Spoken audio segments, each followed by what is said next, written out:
지금부터 2500년이 지난 오늘날의 시점으로 피리클레스가 본 지구상에서 가장 위대했던 도시를 재창조해 봄으로써 그가 이루고자 했던 업적을 다시 한번 재조명해 볼 것이다. 기원전 5세기경 수백 개의 도시국가로 이루어진 고대 그리스에서 위대한 한 도시를 이끌어갈 인물이 등장했다.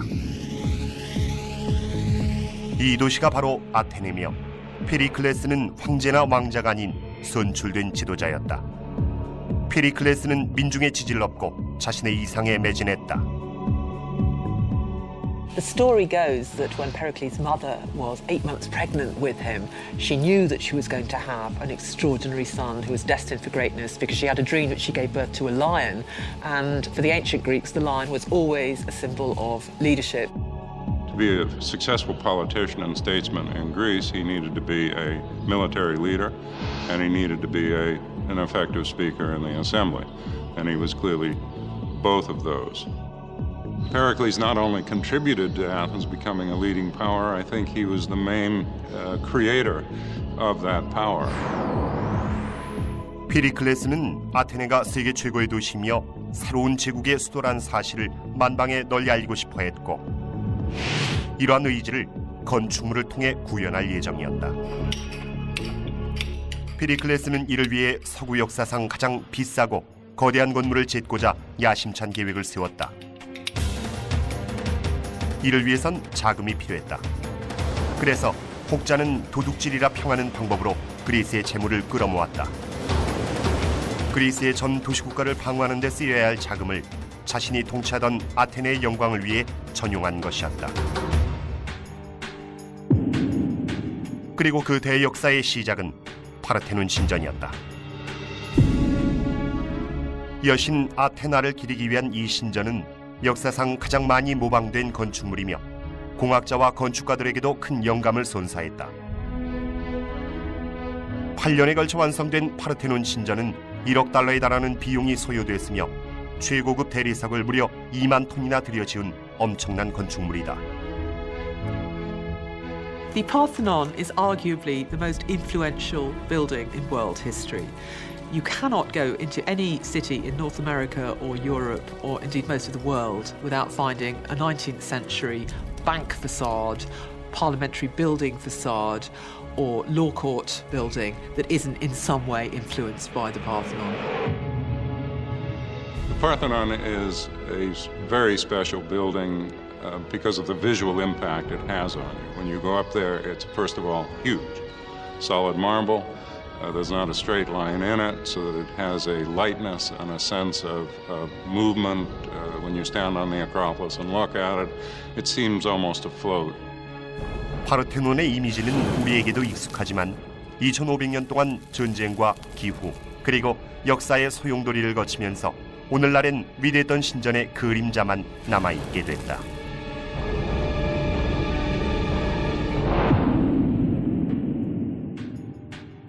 공학자 에드 맥켄과 건축가 마놀리스 코레스는 파르테논 신전의 건축 과정을 정확히 복원하는 작업을 진행하면서 아테네의 황금기 시절의 모습을 재현하려고 한다. 피리클레스의 수하들은 파르테논 신전의 대리석을 근처 펜텔리 산에서 채굴했다.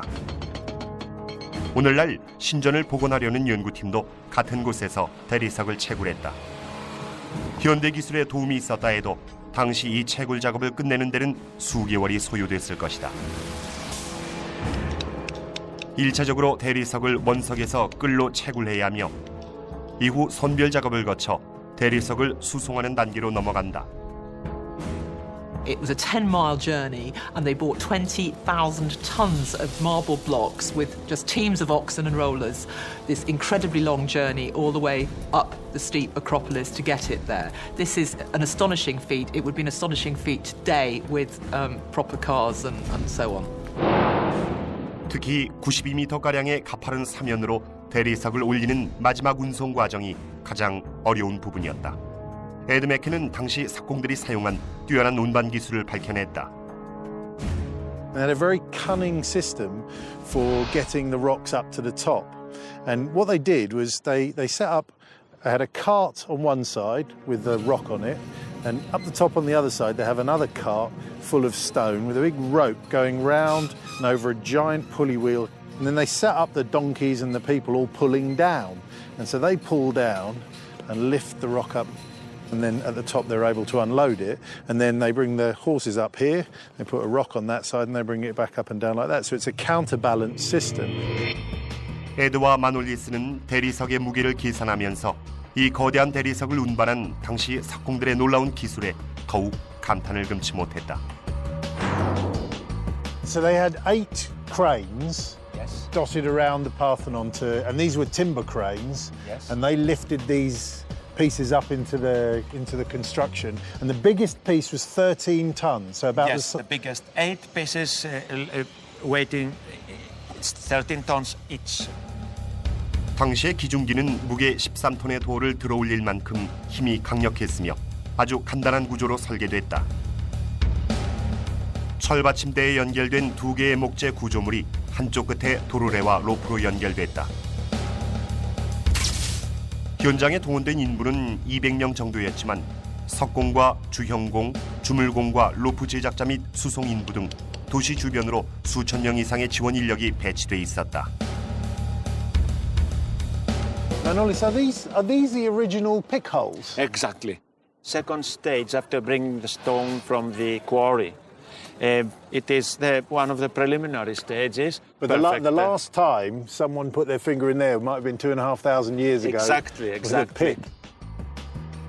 대리석 수송이 끝나면 숙련된 석공이 대리석을 깎아낸다. 에드는 당시의 방식을 제대로 이해하기 위해 그 작업을 직접 체험했다.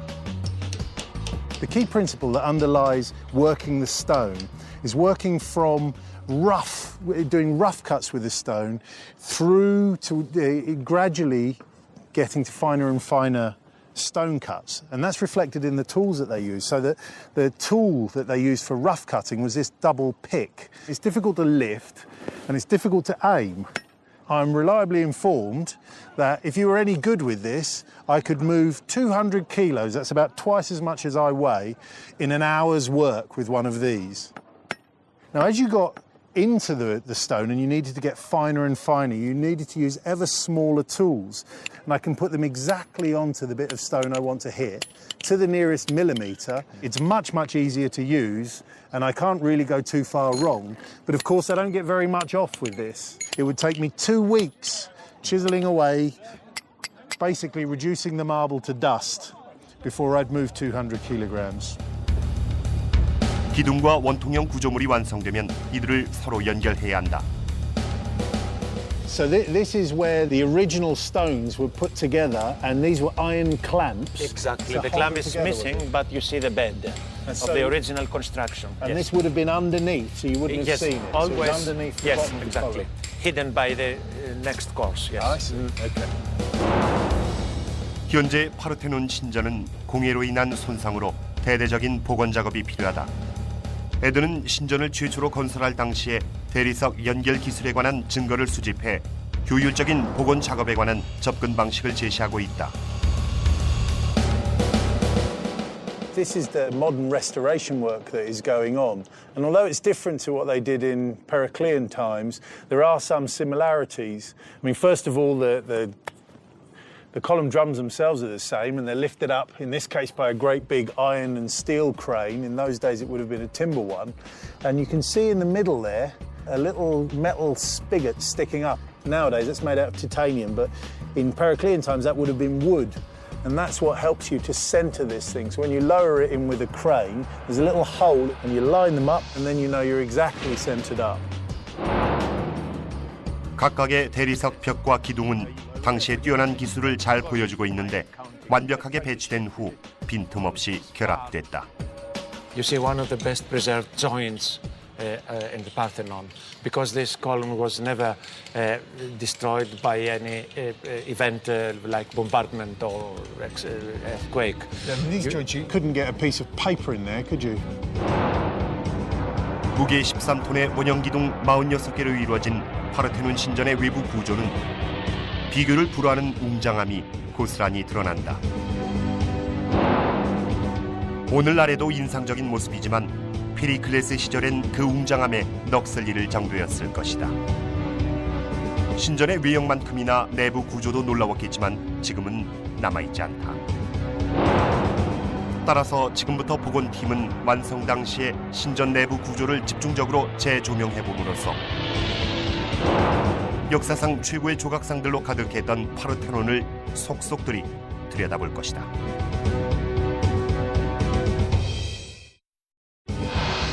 페리클레스가 아크로폴리스에 세운 파르테논 신전은 당시로선 혁명적이었으며 아테네를 새롭게 탈바꿈시키려는 계획의 중심축이었다. 페리클레스의 이 야심찬 계획은 상상을 초월할 정도의 큰 성공을 거두며 세상을 변화시키고 고대 문명의 화려한 꽃을 피웠다. Pericles managed to get his dream to come true, which was to build all those beautiful temples on the Acropolis and to have his name on our lips 2,500 years later. 또한 페리클레스 시절엔 이 신전들이 지금과는 비교도 안 될 정도로 웅장하고 아름다운 모습을 자랑했으며 고대 저술가들은 파르테논의 내부를 경외심을 가지고 묘사했다.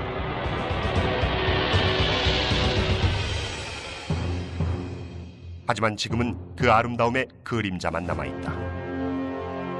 1687년 베네치아 군대가 아테네를 대대적으로 폭격했고 신전의 중심부는 거대한 폭발로 파괴되고 말았다.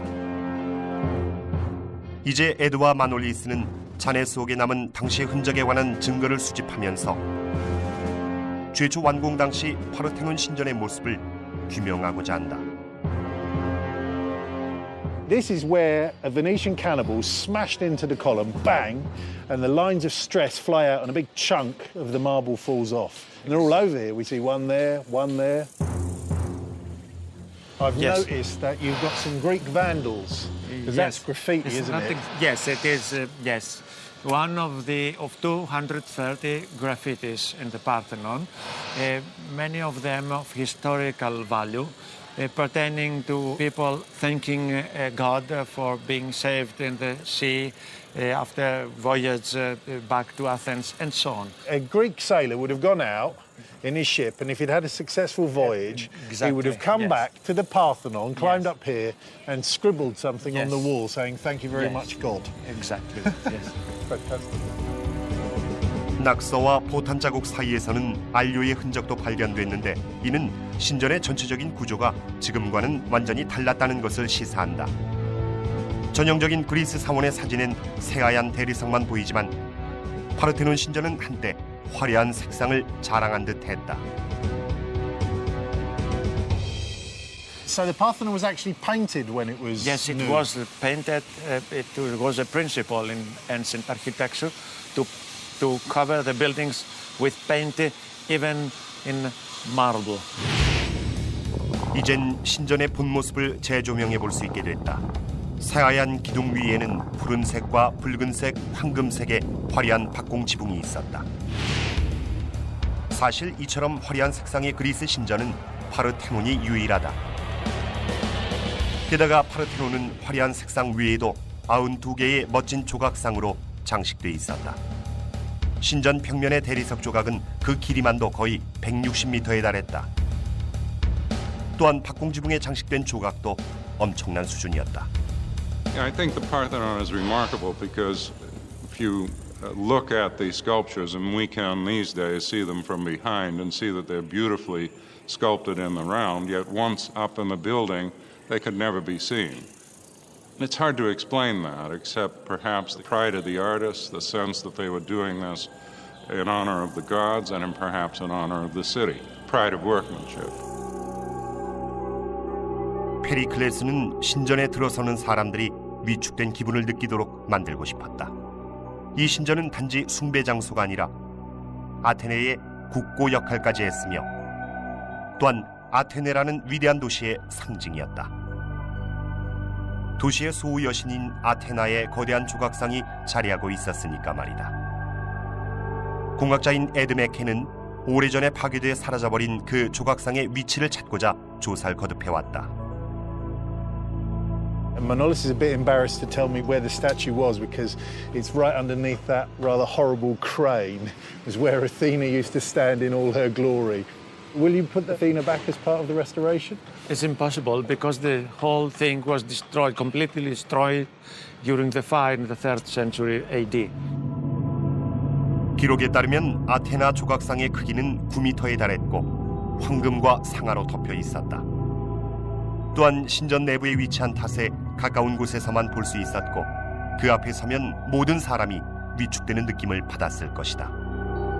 This statue was virtually unprecedented.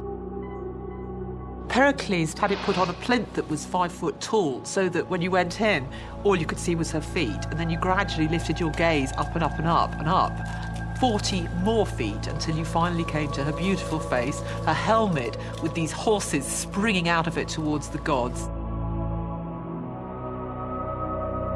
The statue of Athena in Athens completely altered the history of temple statuary in the ancient world, and therefore probably of Christian statuary as well.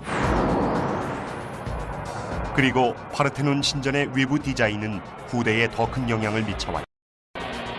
지어진 지 2500년이 지난 현재까지 전 세계 공학자들이 신전을 모방하려 노력했지만 결코 이를 능가하진 못했다. 에드 맥킨이 그 신전의 비밀을 풀었다. One of the more famous stories about the Parthenon is how, although it's a very rectangular building when you look at it, actually there aren't any straight lines in it at all, and that the people who built it all with gentle curves going upwards to counterbalance an optical effect that when you look at straight lines from distance, they don't appear to be straight, and so everything's curved. And to show that, what we've done here is we've taken one of the main steps here on the Parthenon, we've put a string going from corner to corner. And here I am in the middle of the Parthenon, and we can see that there's maybe 4 or 5 inches here of sag relative to the top of the step. What that means is that the step is 4 inches higher here than it is on the corners. And this happens all over the Parthenon.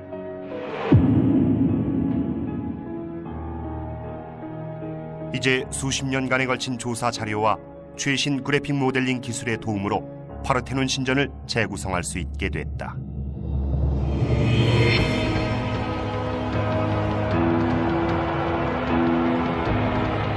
신전의 전후방엔 각각 8개의 기둥이 자리 잡고 있고 15개의 기둥이 양쪽에 늘어서 있다. 신전 내부로 들어가 현관을 통과하면 30m 길이의 거대한 아테나 여신의 신전이 보이고 그 뒤쪽엔 보물 창고가 있다. 그리고 밖으로 나가는 현관엔 6개의 기둥이 서 있다.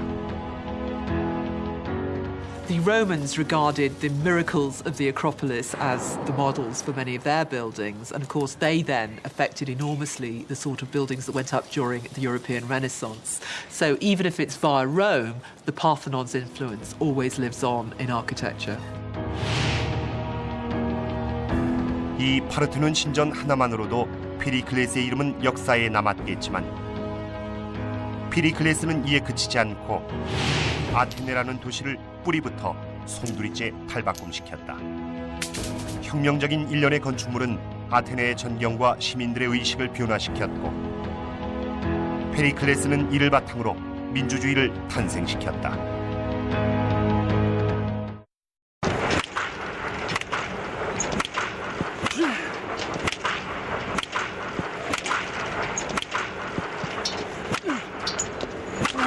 대한민국 1등을 넘어 KB 국민은행.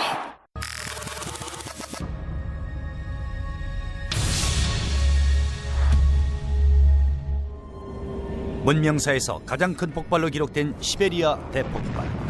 모든 것을 삼켜버린 폭발의 원인과 실체를 밝혀본다. 시베리아 대참사. 쿠바의 혁명가 체게바라. 출생사부터 미스터리에 둘러싸인 죽음에 이르기까지 전설로 남은 그의 인생 이야기가 펼쳐집니다. 세상을 바꾼 사람들 체게바라. 자동차 역사에서 빼놓을 수 없는 그 이름 페르디난트 포르쉐. 우리 시대 최고의 자동차를 탄생시킨 포르쉐는 과연 누구인가? 스포츠카의 명품 포르쉐를 만나본다. 루게릭병과 싸우며 우주의 비밀을 밝혀낸 스티븐 호킹의 영화 같은 삶. 실화를 바탕으로 그려진 감동적인 이야기 스티븐 호킹의 블랙홀. 시청자 여러분의 많은 시청 바랍니다. History Channel.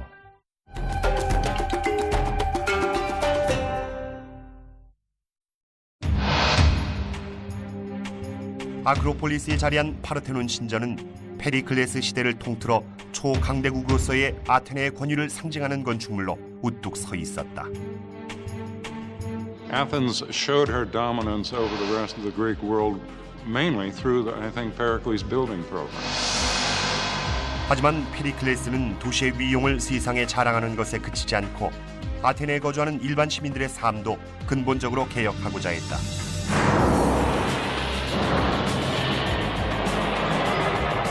페리클레스는 신전뿐 아니라 그 밑에 자리한 도시의 건축물까지 모두 탈바꿈시켰고 현대 아테네처럼 당시의 도시는 상업의 중심지였으며 그 심장부엔 아고라가 위치하고 있었다.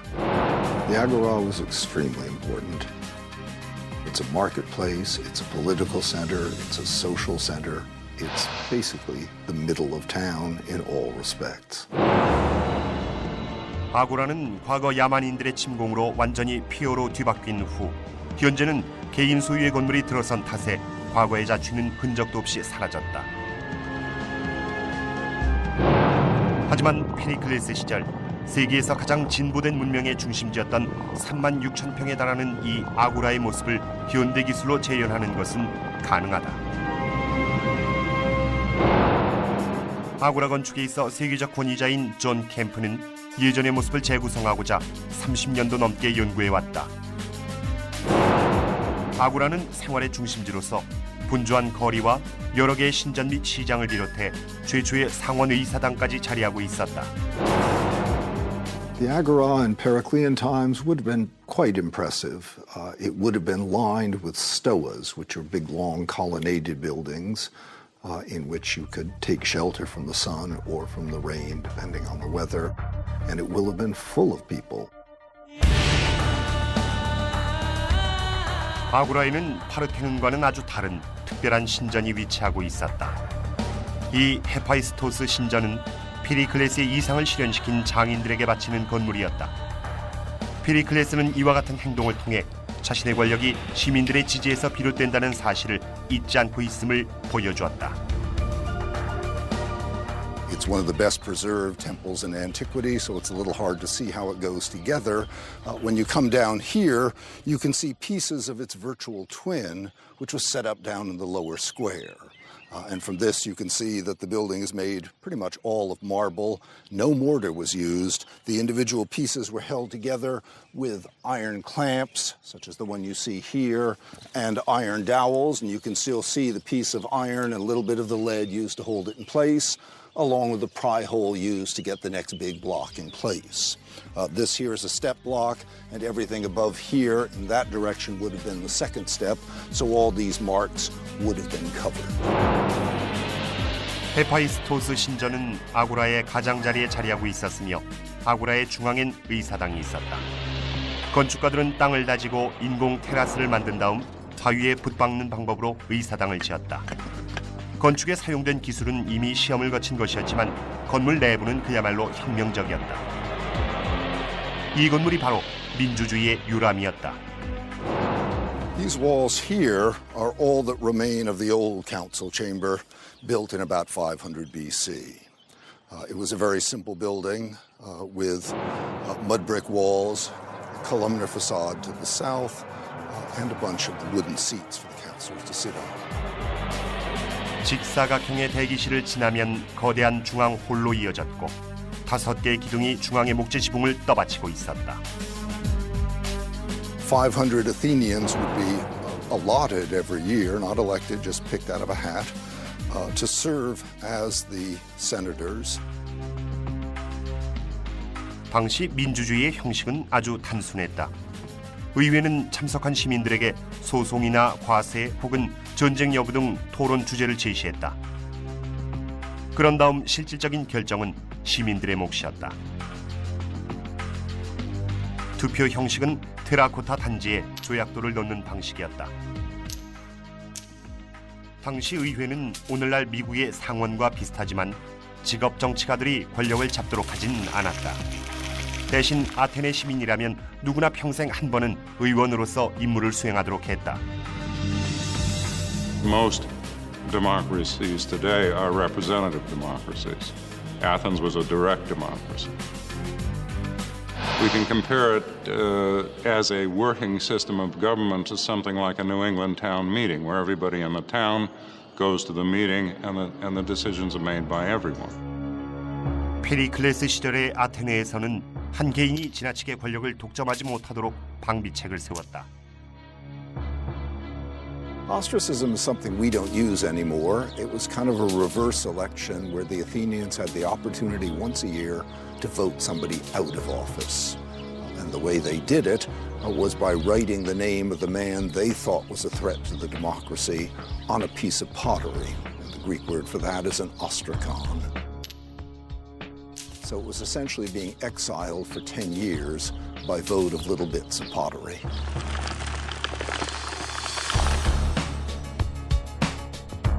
한때 시민들의 열렬한 지지를 받았던 의원이라도 곧바로 재산이 동결된 후 10년 동안 도시 밖으로 추방될 수 있었다.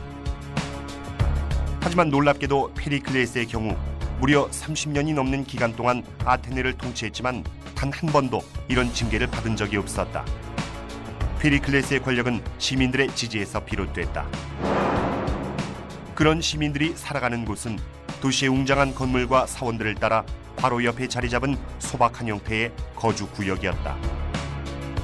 We're at the remains of a fairly typical Athenian house. This wall here going back in that direction there. That area is the open courtyard. They're very simple, they're very modest. 당시 주택의 벽은 흙벽돌이나 자연석으로 만들었는데 점토를 채운 나무로 강도를 더했다. 벽이 완성되면 흰색이나 검은색 또는 노란색이나 붉은색으로 칠했고 바닥은 단순하게 점토만을 이용해 모자이크 형태로 다져 만들었다. 주택은 중앙의 앞마당을 마주보도록 설계됐고 모든 시민들은 자신의 집으로 도시의 수도관이 연결되기를 간절히 원했다.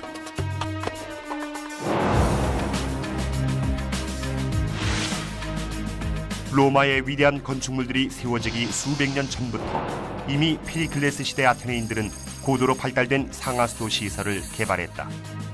존 캠프는 이곳 유적 아래에서 그 흔적을 찾았다.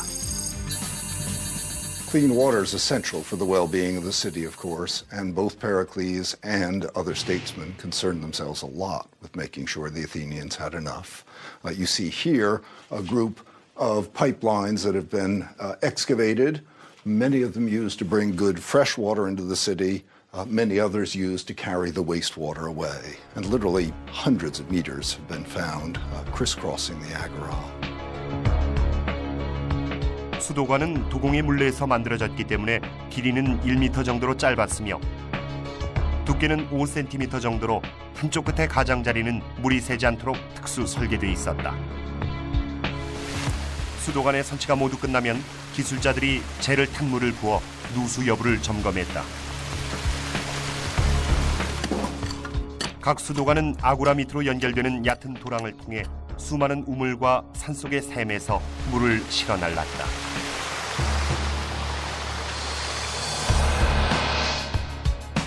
신전과 주택, 시장과 공공건물을 비롯해 고도로 발달된 상하수도 시설 등을 모두 한자리에 모아 종합적으로 판단해 보건대 아테네는 분명 모범이 되는 도시였으며 페리클레스 시대 하에 확실히 전성기를 누렸다.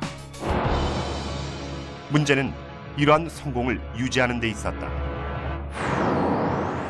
아테네로 부와 권력이 집중되면서 주변 국가들의 시기도 끊이질 않았다. 따라서 페리클레스로서도 아테네가 공격당할 날을 대비해 방법을 강구해야 했다.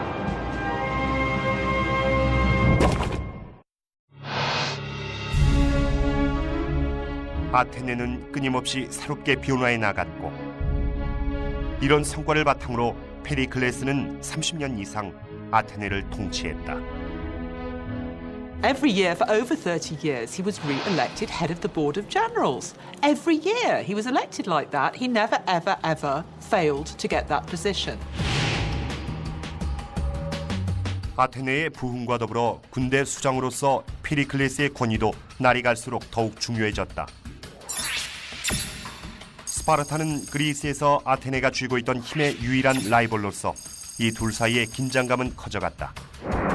페리클레스는 곧 아테네에도 적의 침략에 대비한 방비책이 있어야 한다는 필요성을 깨달았다. 당시 아테네의 기존 방어선은 긴 방벽으로 둘러싸인 커다란 쐐기 모양의 땅과 3.4km가량의 해안을 지키고 있었다. 만약 스파르타가 침공할 경우 이 지역을 전부 방어하기란 역부족이란 게 자명한 사실이었고 아테네 군은 곳곳에 흩어져 위기에 빠질 게 분명했다. 아테네는 해안에서 8km 떨어진 내륙 도시지만 페리클레스는 바다가 요충지임을 직감했다.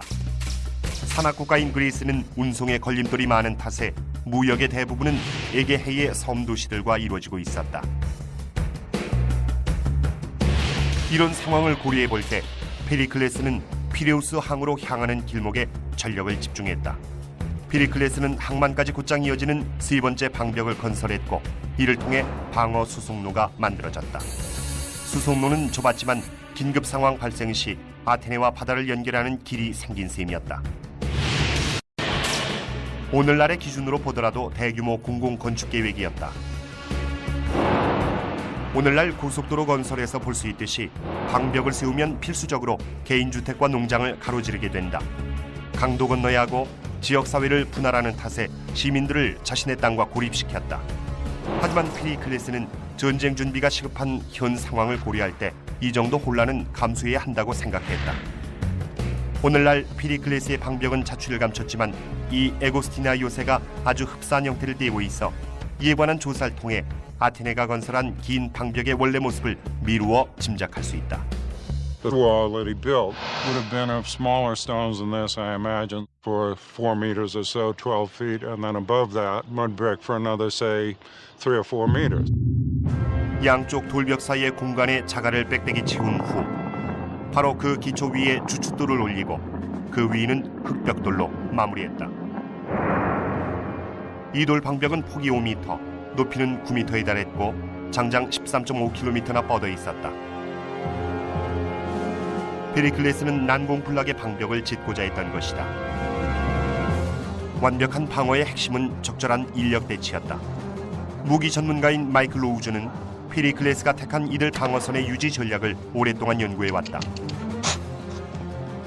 페리클레스는 긴 방벽을 오가며 신속하게 대응할 수 있는 기병대에 의존하고 있었다. The Athenians recruited 300 cavalry. Now, that's a fascinating direct link between Pericles' long walls and cavalry. This was the start of Greek cavalry. 기병대는 고대 그리스 전투사에 있어 새로운 혁명이었다. Cavalry can patrol along the walls. Cavalry can be shot out from postern gates at a moment's notice to go to the moment of trouble. And cavalry can patrol the countryside to protect that agricultural infrastructure.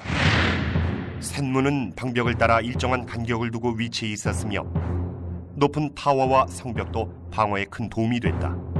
The Athenian police and watchmen were recruited from Scythian archers. The Scythians were this people from north of the Black Sea. And they had these wonderful, strong, powerful, recurve bows made of horn and sinew.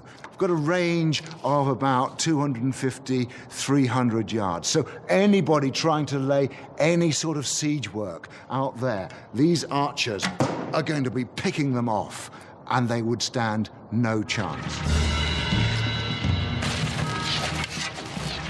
적에게 위협적인 무기는 화살뿐만이 아니었다. 페리클레스는 새 총부대를 조직해 방벽을 따라 배치했다. 당시 이들은 아주 효과적인 저격수였다. And their slingshot was cast in lead, so it has weight. It's aerodynamically shaped like a bullet. This would kill a man. And in fact, this is a copy of one that's in the British Museum, an original Greek slingshot, and it says the words Dexa, which means take that. It's a wonderful millennia-old bit of soldier's wit. You simply place the sling in the basket and hurl it. 공성전의 개념이 발달하기 전인 페리클레스 시절엔 이 방벽이 그야말로 난공불락이었다. 적군의 어떠한 기술이나 전략도 이 방벽을 무너뜨리진 못했다. 이는 곧 피리클레스에게 우위를 점할 수 있다는 자신감을 가질 수 있게 했고 아테네를 전장으로 끌어들일 수 있게 했다. The war began because there were two main cities in Greece, Athens and Sparta. Both were ambitious to be the leaders of the Greek world, and it was a case of two big kids on the block, and there was only room for one. So war was inevitable. 아테네의 황금기도 이제 극적인 종말에 다가가고 있었다. 피리클레스는 자신이 이룩한 모든 업적과 시민들이 흘린 모든 땀의 결실을 막강한 해군에 투입할 모험을 계획했다. 지금부터는 사라진 문명 그리스의 전함에 대해 파헤쳐볼 것이다.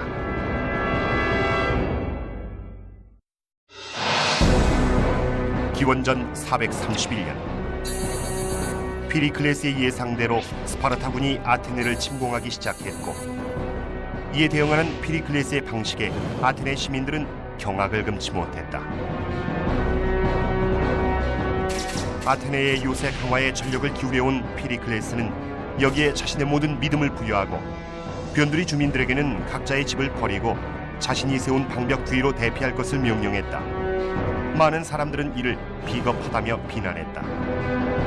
결국 시민들은 6만의 스파르타군이 아테네를 짓밟는 장면을 지켜볼 수밖에 없었다. 피리클레스는 스파르타군의 월등한 전력에 맞서 지상전으로 승리하기란 도저히 역부족이라고 판단했다. 대신 전장을 바다로 옮기기로 결정했다. 아테네에서 피레우스항으로 이어지는 안전한 통로로 군대를 이동시키고 고도로 발달한 전투함대로 스파르타를 공격할 예정이었다. 그 전함이 바로 3단 갤리선, 즉 트라이림이다. Certainly we can say that Athens had the best navy in the Mediterranean in the 5th century BC. One reason for this was because Athens' income from empire allowed her to pay her crews to train longer and harder than anybody else's crews. 아직 고고학계에서도 이 갤리선의 유물은 발견하지 못했지만 조사에 의하면 당시 해군력과 공병학의 정수가 담긴 놀라운 전함임이 틀림없었다. 3단 갤리선이란 이름은 이 전함의 가장 큰 장점을 잘 나타내주고 있다. 층층이 3단으로 연결된 노가 강력한 힘을 부여했다. Earlier board warships had rowers at two different levels. By adding a third level of rowers, you got half as much power again within the same length of hull. So it made the ships faster and more maneuverable. 트라이림을 담은 고대 그림을 보면 설계자의 의도가 확연히 드러난다. 이 막강한 추진력으로 치명타를 입히길 원한 것이었다. 보리스 렌코프는 각각의 갤리선에 충각이 달렸을 거라고 생각한다. The ram was essentially a projection at the bow of a ship ensheathed in bronze with cutting edges on, and this was used to ram into other ships and knock holes in their hulls. 결국 트라이림은 고대의 유도탄인 것이었다. 이 트라이림의 목표는 적함의 선체를 뚫고 치명타를 입힌 다음 곧장 빠져나가는 것이다. 공격의 성공 여부는 키를 잡은 선원의 기술에 달려있다. 공격이 효과를 거두기 위해서는 충돌할 때 속력이 10노트는 돼야 하며 공격이 너무 이르거나 늦으면 트라이림의 취약 부분이 적함에 노출되는 결과를 낳게 된다. 보리스 렌코프는 이 트라이림의 재질이 아주 가벼운 목재였을 것이라고 믿고 있다. Flat out, they could probably manage something like between 9 and 10 knots. A ship of 50 tons with 200 men on board traveling at nearly 10 knots is really quite impressive. 트라이림의 크기를 밝히는 방법은 고대 선박창고의 유적을 조사하는 방법뿐인데 대략 36m 정도의 길이로 추측된다. 보리스의 모델 연구를 통해 트라이림에 많은 장정이 필요했다는 사실이 밝혀졌다. 3단 노열에 배치된 170명의 노자비는 각자 무려 4m에 달하는 노를 책임지고 져야 했다. 피리클레스의 함대는 거대했다. 스파르타와의 전쟁 초기 자료에 따르면 운용 가능한 전함이 300척에 달할 정도였다. 각 전함에 탑승한 선원이 200명 정도였으니 6만 명의 해군을 보유한 셈이었다. 또한 전함마다 선원 외에 중장보병이라 불리는 병사들을 적진으로 이송했다. 중장보병들은 적진 깊숙한 요충지에 상륙한 후 재빨리 적군의 타격을 입히고 곧장 배로 빠져나오는 것이 임무였다.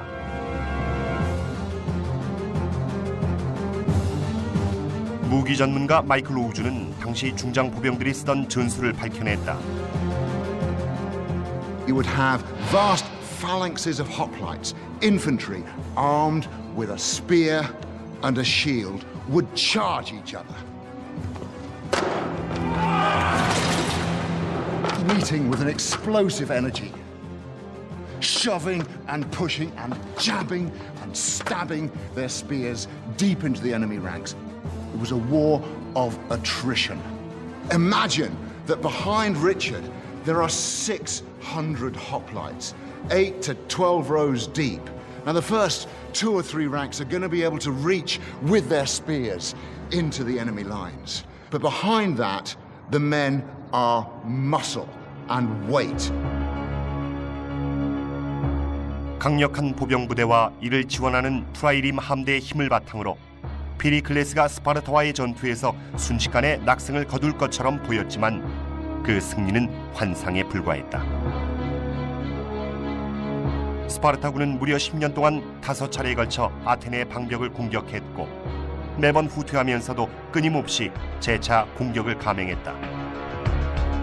결국 아테네군도 서서히 지쳐갔다. 또한 그 이후 피리클레스의 시민들은 전혀 예상치 못했던 공격에 시달리게 된다. 엄청난 위력을 자랑했던 아테네 전함이 외국 항구를 거쳐 귀향하면서 전염병을 몰고 왔기 때문이었다. 아테네의 방벽 뒤로 대피했던 수천 명의 시민들은 좁은 공간에 갇힌 채 듣도 보도 못한 전염병으로 대재난을 겪게 된다. 이로 인해 아테네 인구의 4분의 1이 사망했다. The Athenians, for the first time in 50 years, lost all hope. The number of them that died seems to have been extraordinary. The physical suffering that went on. People didn't die for a week or 10 days. Bits of their bodies rotted and fell off. They coughed their lungs up. They were covered in disgusting rashes. And there was probably an absolutely appalling smell of putrefying corpses on top of the smell of the foul water which had happened because so many people were confined within the long walls and the sewage. 피리클레스도 탈출하지 못했다. 파르테논 신전을 세우고 유람기를 거쳐 민주주의를 육성했으며 도시의 방벽을 세우고 수십 년 동안 거침없는 지도력을 과시했지만 결국 병마를 이기진 못했다. 그도 곧 목숨을 잃고 만다. 아테네에 엄청난 대재앙을 초래한 이 전염병은 병명조차 밝혀지지 않았다. 하지만 최근 연구에 따르면 사망의 원인이 장티푸스일 가능성이 높다고 밝혀졌다. Typhoid can be a very nasty disease. It can cause rising fever, you can become unconscious, delirious, you can get perforation of the bowel, blood uncontrollably coming out of your intestines. When Pericles died in the plague, it left a huge hole in Athenian political life. This left a power vacuum that all kinds of probably less able people strove to fill. 아테네는 정신과 육체 모두 완전히 지치고 말았다. 결국 기원전 404년 격렬한 내전과 더불어 연이은 전장의 패배까지 겹치면서 아테네는 스파르타의 함락되기에 이르렀다. 피리클레스가 세운 방벽은 적의 공격을 굳건히 견뎠지만 아테네는 철천지 원수의 손에 넘어갔다. 무려 30년에 걸쳐 건설한 도시는 전쟁과 질병으로 인해 한 세대 만에 무릎을 꿇고 말았다. 하지만 피리클레스가 이룩한 업적은 무너지지 않았다. 그가 건설한 도시는 서구 문명의 청사진을 제시했으며 그 영향력은 지금까지도 살아 숨쉬고 있다. 그리고 그의 유산은 길이 칭송될 것이다.